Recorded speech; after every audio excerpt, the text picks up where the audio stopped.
Now I request to give us a valuable speech to speech Laurel sir.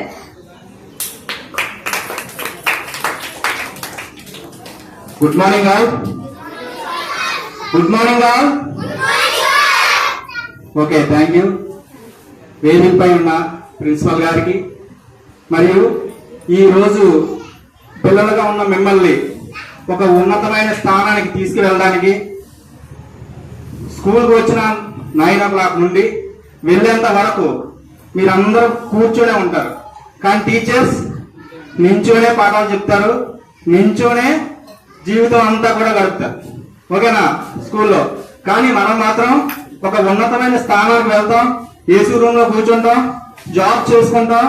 ఇంకా CM line వాళ్ళు ఉన్నారు, PM line వాళ్ళు ఉన్నారు. వీళ్ళంతా ఎక్కడి నుండి తయారయ్యారంటే టీచర్స్. ఓకే, టీచర్స్ కి స్టూడెంట్స్ కి 79వ స్వతంత్ర దిన శుభాకాంక్షలు తెలియజేస్తున్నాను. మనం ఈ 79 సంవత్సరాల ముందు అసలు ఎలా ఉండేది పొజిషన్ అనేది మనం తెలుసుకోవాలండి. ఈ రోజు ఇంత చక్కగా ఈవెంట్ జరుపుకున్నాం, ఎటువంటి టెన్షన్స్ లేవు. మన బోర్డర్లో ఏమవుతుందో మనకు తెలియదు, మన ఇంటి పక్కన ఏమవుతుందో కూడా మనకు తెలియదు, ఎందుకంటే ఆ టెన్షన్ అనేది మనకు లేదు. కానీ 79 years ముందు ఇలా ఉండేది కాదు. ప్రతిరోజు కూడా దినదిన గండంగా ఉండేది. మన పంట మనం తినేవాళ్ళం కాదు, మన భూములు మనం దున్నుకునే వాళ్ళం కాదు. వచ్చే ప్రతి రూపాయలు కూడా 70% వేరే దేశం వరకు పట్టుకుపోయేవాడు. అంటే మనకు మిగిలేది ఓన్లీ 30% మాత్రమే. అలాంటి స్థితి నుండి ఎంతో మంది ప్రాణ త్యాగం చేసి, ఎంతో మంది నిద్రలేని రాత్రులు గడిపి, ఆకలితో 10 కిలోమీటర్లు 20 కిలోమీటర్లు కాలినడకలు వెళ్లి అనేక మీటింగ్స్ పెట్టి ఈ రోజు మనకి ఆగస్టు 15, 1947వ సంవత్సరంలో మనకు స్వతంత్రం అనేది తీసుకురావడం జరిగింది. ఓకే, అప్పట్లో ఎంతో మంది ప్రాణత్యాగం చేశారు. ఈ ప్రాణత్యాగం చేసిన ప్రతి ఒక్కరిని కూడా మనం గుర్తుపెట్టుకోవాలి.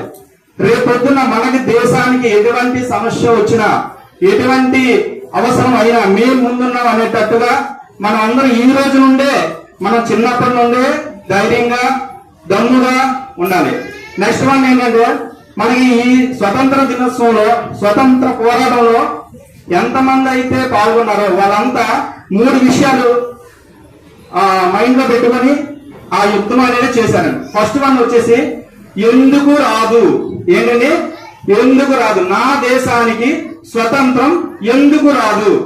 మనం కూడా ఆ మాట నుండి ఏం నేర్చుకోవాలంటే, మీరు స్కూల్కి వస్తున్నారు, మీకున్న 6 సబ్జెక్టులు కానీ 7 సబ్జెక్టులు కానీ ఏదో సబ్జెక్ట్ మీరు వెనకబడి ఉంటారు. ఇందులో మీరు ఏం నేర్చుకోవాలి? ఆ సబ్జెక్ట్ నాకు ఎందుకు రాదు. అర్థమవుతుందా చిల్డ్రన్స్? ఎందుకు రాదు అని ఆ విధంగా కసితో జరిగినట్లయితే, చదివినట్లయితే 1947 ముందు మనకి స్వతంత్రం ఎలా వచ్చిందో మీరు తీసుకున్న సబ్జెక్ట్ లో కూడా మీకు అదే విధంగా విజయాన్ని పొందుకుంటారు. సెకండ్ వన్, నాకెందుకు అని ఎప్పుడు అనుకోకూడదు. ఎనీ విషయంలో, ఏ విషయంలో కూడా. అదే విధంగా మనకున్న ఈ ఫ్రీడమ్ ఫైటర్స్ అంతా కూడా స్వతంత్రం కోసం నాకెందుకు, నా పక్కవారి గురించి నాకెందుకు అని అనుకున్నట్టయితే ఈ రోజు మనం ఎంత ప్రశాంతంగా స్వతంత్ర దినోత్సవం చేసుకునే వాళ్ళమే కాదు. అదే విధంగా మన జీవితంలో కూడా ఏ విషయాన్ని నాకెందుకు అని అనుకోవద్దు. అర్థమవుతుందా? చిన్నప్పటి నుండే హెల్పింగ్ నేచర్ అలవాటు చేసుకోవాలి. సెకండ్ వన్, ప్రతి సమస్య ఏదైనా వచ్చినప్పుడు మన వంతుగా ఏ విధంగా సాయం చేయాలి. నాకెందుకు అనే మాట మన జీవితంలో ఎప్పుడు కూడా ఉండకూడదు. అంతా మనదే, మనమే చేయాలి, మనం ముందుండాలి. ఇలా అనుకున్న వాళ్ళు ఎప్పుడైనా సరే సక్సెస్ అవుతారు. ఓకే, థర్డ్ వన్, ధైర్యం. ఏ యుద్ధానికైనా, ఏ పరీక్షకైనా, ఏ విషయంలోనైనా ధైర్యం ముఖ్యం. ఓకే, మన సబ్జెక్ట్ లో మనకి భయం ఉండొచ్చు, ఆ భయాన్ని తొలగించి ధైర్యంగా ముందుకు వెళ్ళిన రోజు మీరు 100% చదువులో విజయం సాధిస్తారు.